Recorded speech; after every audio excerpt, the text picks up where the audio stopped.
Let's bring on award-winning baseball writer, best-selling author Tim Brown. His new book, Nolan: The Singular Life of an American Original, is the definitive biography of Hall of Fame pitcher Nolan Ryan, a man whose records, toughness, and mystique helped define generations of baseball fans. Tim, how you doing, man? I'm doing great. Thank you so much for having me today. It's great to have you back. I mean, you've covered baseball for decades. We talked about your book, Tao of the Backup Catcher, when it was released. What drew you to Nolan Ryan as the subject for this next book? I think there was a couple of reasons really. The first was I sort of felt time slipping away on Nolan a little bit in terms of who he was and what he did. And as um, he was so unique when he played, and as now by today's standard, what he did was almost unfathomable. And I was really struck by the fact that it's only been 33 years, where it's almost like he played an entirely different position than what starting pitchers play today. And I wanted to look at it also to a degree through the lens of today's game a little bit. I just think that there's a lot of richness there for me. There were stories to tell. I think as Nolan and teammates and those who faced him and those who managed him age, there are still stories to tell, and I thought there would be a lot there. When you talk about age, Nolan Ryan is one of the first people that comes up because he played in the majors so long Right. in an era that is unfathomable now. You can't picture a guy who could throw 100 miles an hour going as many innings, as many pitches as he did year after year after year for 27 years. When you had the chance to talk to people who know Nolan, how did he do it? Well, this is it's sort of boring and almost cliche, right? But they all talked about how hard he worked. Um, and here's so I kept thinking about the fact that basically the entire game teeters atop this inch long piece of ligament in every pitcher's elbow, right? Seasons won and lost on the durability of those ligaments. And to that end, I think some guys are just lucky and some aren't.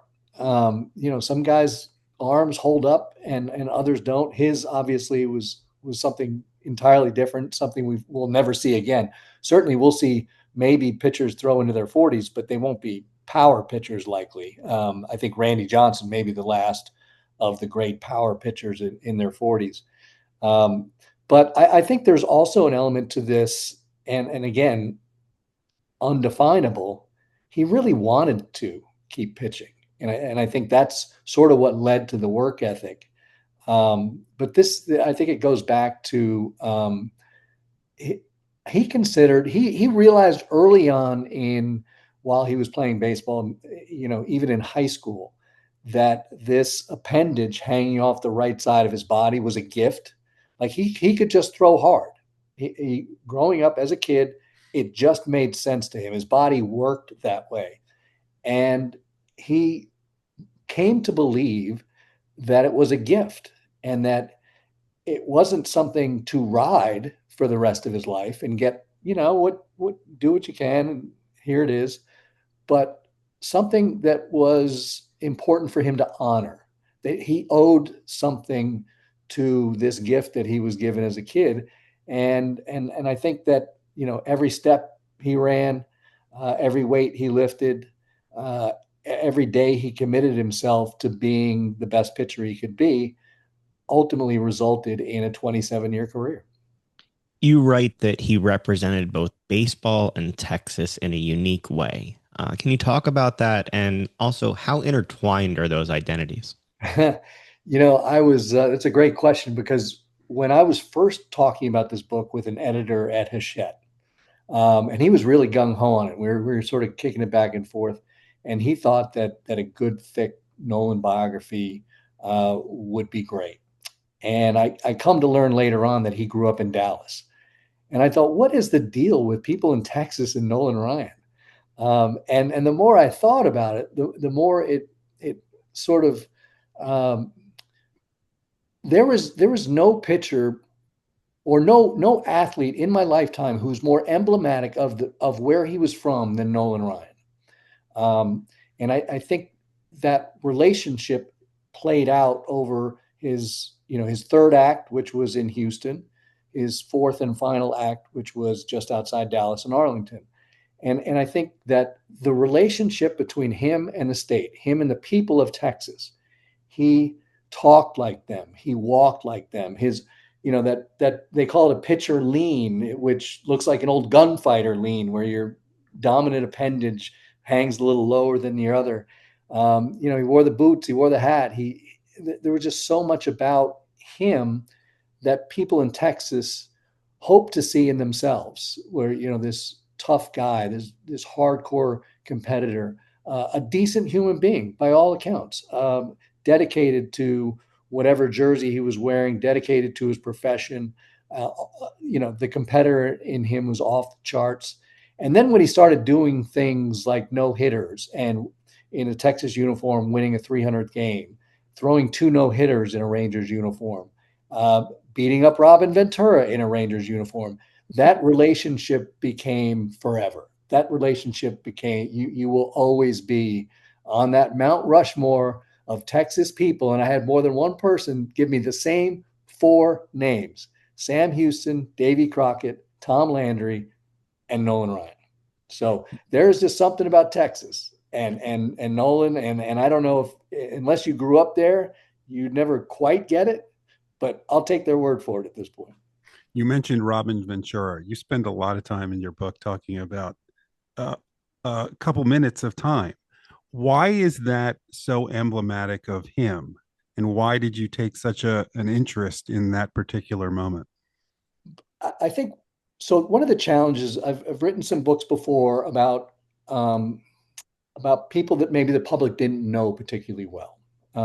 Jim Abbott maybe being a little better than the other two books, but still Jim had things inside him that he was never going to let out until he was ready to tell his story. So you take on something like Nolan Ryan, and my first thought was someone's going to see a Nolan Ryan book in a bookstore and think, I watched Nolan Ryan pitch for 27 years. I've been reading stories about him forever. I've read two books about him. What can this possibly tell me about him?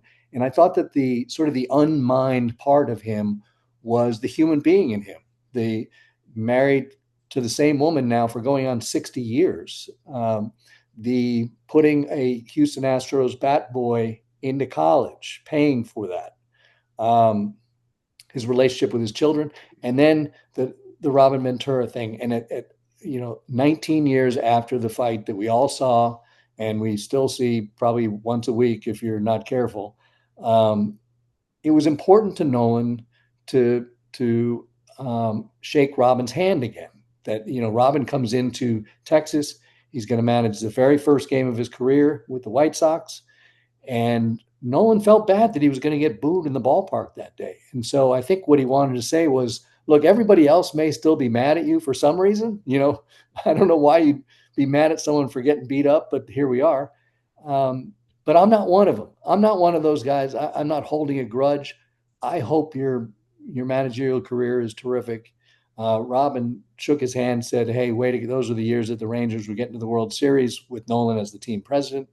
And he said, hey, you're doing a great job. Keep doing what you're doing as well. And I think it was just important for Nolan to have some closure on something that he felt needed it. I came up at the very end of his career, but I collected baseball cards. And I had the Nolan Ryan Express set, which was 4 cards in all of his different uniforms for the teams that he played for. And the statistics were on there: the 7 no hitters, the 5,700 strikeouts. Can that, I mean, it just seems untouchable. Can that happen when in an era of pitch counts and analytics and modern baseball today? Or are we just never seeing anything close to this again? Well, how many guys in the big leagues right now, let's say young starting pitchers, are going to complete 7 games in their career?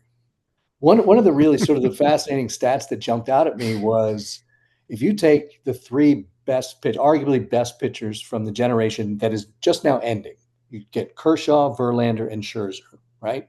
3 studs, absolute studs. They combined pitched about 60 seasons, and threw 63 complete games between them. Wow. And what's fascinating is Justin Verlander's rookie year was only 12 years after Nolan Ryan retired. So this is how much the game has changed in what feels to me, and maybe just because I'm old and it all goes fast now, but it feels like a very short amount of time. The game has gone from really starting pitching dominant to something else entirely. Wow. You realize of the active pitchers, Verlander's had 9 career shutouts, and the second closest is 5 by Sandy Alcantara, Garrett Cole, and Sonny Gray. Yeah. You know what, who It's the league unbelievable. leaders, the league leaders in complete games last year, you know how many they threw? 2. It is. Oh, we've had Ron Darling on the show to talk about, and other pitchers from that era to talk about, the mindset of pitchers. The mindset of a pitcher now is pitch max effort as long as you can and then get out. The Right. mindset of Nolan Ryan in that era is completely different, and it's you're there to get to the end of the game. Right. Um, yeah, I think that one of the issues is that it wasn't that long ago, even again, for me, uh, where there was a lot of conversation about what we were doing to the arms of little league pitchers, high school pitchers, and college pitchers. And I think there was a real correction there, which was probably necessary. Um, but as a result, what we get now arriving in the big leagues are guys who, and not their by any fault of their own, have never taken on this sort of workload. They've not pitched into the eighth or ninth inning. They've perhaps been protected in a rotation where they go every 6 days, where if the third time in the lineup looks a little tricky for third time through the order, they're not going to throw those innings. And so I don't think they're sort of capable of it. I think the other part of this is what, speaking to your point, uh, we are in an era now that is velocity obsessed. And we're also in an area that is really risk averse, right? Really trying to protect these pitchers. And I don't know how those things get along where you can push guys into places where, they're expecting things out of their arm that wouldn't be there naturally. Um, and also saying, well, but we don't want to hurt them. It just doesn't make sense to me how you can have it both ways. Oh, Well, did you get a chance to find out what was it like to manage Nolan Ryan? Could you tell him to come out of a ball game? Because I just can't picture being a manager who had to walk out there and tell Nolan Ryan you're done today. Yeah. Well, the great sort of all time anecdote with that is when it wasn't a manager, it was Tom House, who was pitching coach in Texas, and it's getting late in the game, and a lead may be in jeopardy, and Nolan's is probably throwing 160 pitches or something, and it's hot in Texas, and House goes to the mound and says, "How you feeling?" And Nolan says, "Well, I feel like crap, but I'm a lot better than anything you got going on in the bullpen right now." Turned around and walked off the field. And Bobby Valentine, and this isn't exactly what you're asking, but he went on and on about how difficult it was to remove Nolan from games in Texas when he was the manager there, because you know how it works. You go to the mound, you take the ball, Nolan walks to the dugout, everybody stands and cheers and everything. Bobby hands the ball to the relief pitcher and then has to walk off. He has to cover the same ground that Nolan had just covered while the stadium is booing and throwing things and swearing at him. And during the conversation, I started to laugh, and he goes, "You're laughing, but it was really unpleasant. It was really unpleasant." Bobby going on the way Bobby does, and it was amusing. But I don't think, yeah. Here's another great example. The night that Nolan threw 235 pitches against the Red Sox, went into 235 pitches. 235 pitches against the Red Sox. It went into extra innings, and the starter for the Red Sox that night was Louis Tiant. Now, I think it was 13 innings, and manager pull, I think it was Bobby Winkles, pulls Nolan Ryan, and the Angels won in 14 innings, beat Louis Tiant in the 14th. And after the game, Nolan was pissed that he had been pulled out of that game. Like, what, I'm okay for 13, but 14 was too far. He was just mad. I think that the fact that the other guy went longer than him, just, I don't, he couldn't get over it. He was so annoyed by it. That leads me to a couple ways that you described him in the book. You described him as having a working man's career. You also described him as deeds over words. Can you talk about that dichotomy with sports culture today and how you view him and athletes and everything there? Yeah. Well, I'll tell you where that was born. Where his dad, who was held two jobs, worked in the oil field, delivered papers, didn't always have a lot to say. He was that sort of very sturdy Texan who, it was definitely deeds over words for him. Um, yeah, it's the world is different. It's not just baseball, right? It's guys. Here's here's what I'll say. I was talking to Charlie Kerfeld, and he goes, I hear guys say all the time with the way guys hit and everything, Nolan Ryan would strike out 500 guys a season. And he says, I tell him, no, he wouldn't. He'd get thrown out of every game in the third inning for all the pimping that's going on out there. He'd be throwing at people all game. So, I just think the game evolves, the world evolves. Guys have social media, they have a voice. I think that, again, I don't think that the baseball element to that is any different than the rest of the world. You think Nolan Ryan would have turned out the same way if the Mets hadn't traded him?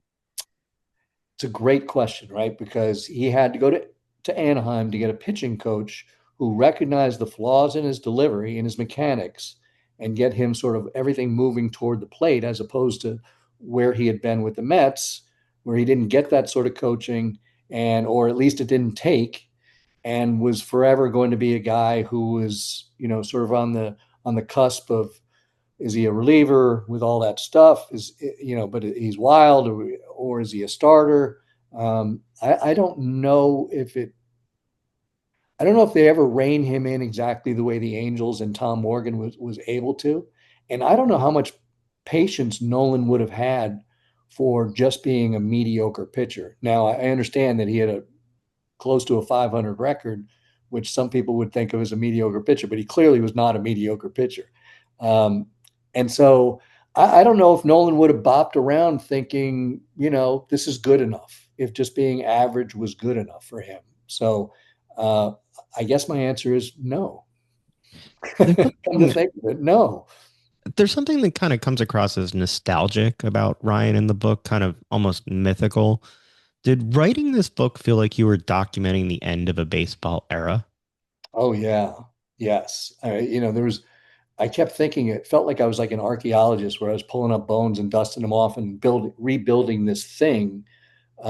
Because again, it's so hard unless you're of a certain age and lived along through that career. It's just so hard to believe that it exists, that this thing actually happened, and that there were people walking the earth who watched it happen. Um, yeah, I think there is a thing that where it passes from legendary to use your word, mythical. And I just wanted to pull it all back in and say this was real. This pitcher existed. This man existed, and and we should know about that because I don't think we're ever going to see it again. You used the word mediocre. He played on so many bad and mediocre teams, despite being as great as he is. And yet, the only World Series he actually won was in 1969 with the Mets. Or participated in, Yeah.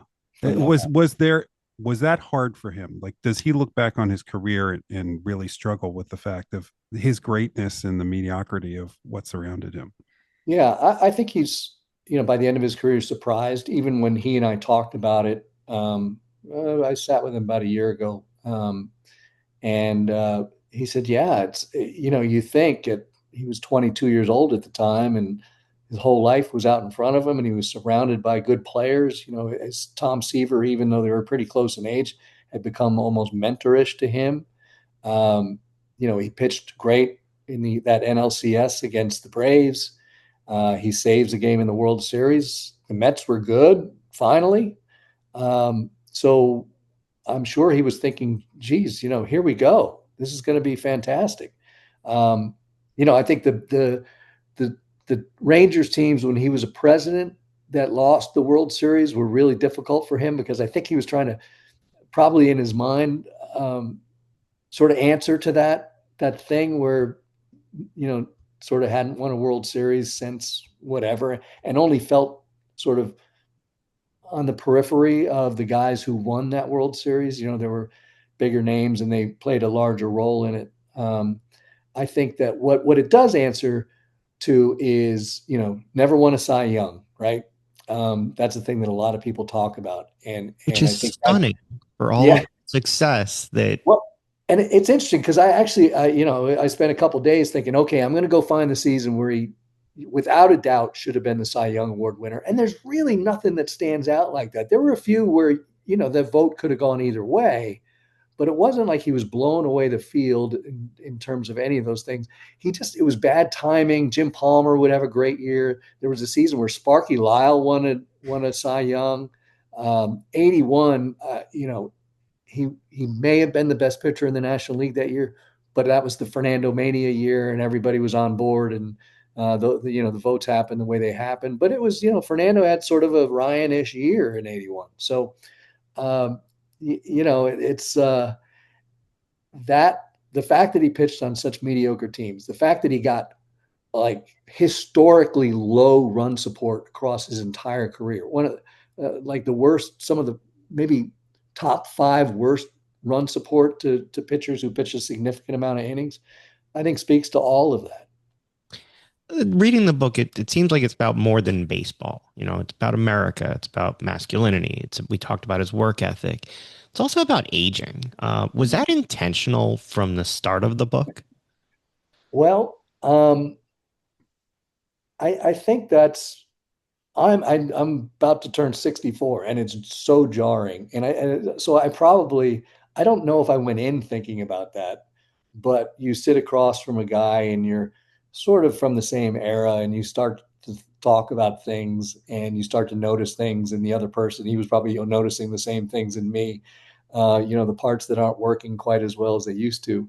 Um, but I wanted to put him in a place. I wanted people to understand where Nolan is today as well. That I think the quote from one of his sons, and he was quoting Nolan, was getting old is not for the weak, and Nolan's going through that now, and it speaks also to even during the course of writing the book, guys I talked to, Phil Garner has passed away. Jeff Torborg has passed away. And I think that it leaves you sort of in this melancholy place. And it was almost, it's hard to ignore that when you're sitting with a guy and he's ruminating on all these teammates and friends and people he shared a life with who are gradually fading away. And he's feeling a little beat up physically himself. And I think it also sort of gathered in, you sort of speak about longevity and old age, it gathers in the love affair with Ruth. They're coming up on their 60th anniversary. And I think it spoke to that as well. The fact that they had so dedicated themselves to each other, and had this family and survived this 27-year life on the road. But yeah, I wanted to humanize him as much as I could. And that was sort of the challenge of the book where, anybody could go to Nolan Ryan's baseball reference page and say, oh, wow, that was quite a career. But what about the guy? What about the man? What about the father? What about the husband? What about the son? Who is this guy? What made him this guy? How did this happen? How did Nolan Ryan happen? And so I tried to take on as much as that as I could. Reading the book and having lived through watching him pitch is that being the milestones of my childhood when it comes to baseball. Are you able to? I was going to ask you, will there ever be another Nolan Ryan? I don't even know if that's possible. Can there be another Nolan Ryan? Is Yeah, it even possible in today's game for there to be another Nolan Ryan? yeah. I think the short answer is no, because the game won't allow it, right? And I was it sort of makes me sad because I think about, well, there may have been another Nolan Ryan ish pitcher along the way. Maybe it was Verlander, right? But we'll never know. that kid was never allowed to throw an extra inning when he was 12. He was never allowed to come back on 4 days rest when he was 17. When he was in the minor leagues, they saw that he had a great arm and decided, let's be super careful with this guy. No more than 75 pitches or 90 pitches. And then when you get to the big leagues, we see all the time, we got to go back to the Java rules and things like that. And sort of the thing that makes you think is that it's not as if they've cleaned up pitcher injuries. It's epidemic right now, right as we're speaking. It's not as if James Andrews' waiting room is empty. They're breaking anyway, and so I guess when you're working with such a fragile beast, here we are. But I guess my only suggestion would be is if you're going to have all of these all of these things in place to put a governor on the arms that you decide are really special, don't forget to allow them to be special as well. And what's going to happen is going to happen. But gosh, you're taking a chance that this kid could be really something, and instead he's going to pitch 5 innings, every 6 days for the first 3 years of his career. What are you learning there? You're learning nothing, but he's learning that I can only go 5 innings. Did Nolan Ryan have a hard time as somebody who ran an organization with the way that pitchers perform or the way the pitchers work out or the limits that they have now, considering he put no limits on himself? Yeah, there was a period of time I remember where when he was with the Astros as an advisor, and also when he became president of the Rangers, where he was going to install um, sort of broader parameters on these guys. Let's push them a little. Let's see what they can do. Um, but nothing really came of it. You know, for what he wasn't there long enough, or there were other sort of conversations within the organization that headed him off at the pass, or whatever. And again, maybe it's just the fact that by the time they're in the Ranger organization and are a super prospect, they've already been slowed down to the point where you may not be able to get it back. Do you have any thoughts on ABS and the state of the game today? We did not talk about ABS because it wasn't instituted, sort of the last time I really got into stuff with him. Um, you know, he probably thinks it's amusing. Certainly given his command problems, I guess I wonder now if he would think, yeah, if that was around when I was pitching, think of all I could do. Or he was thinking, geez, I don't know, I got a lot of calls in my day.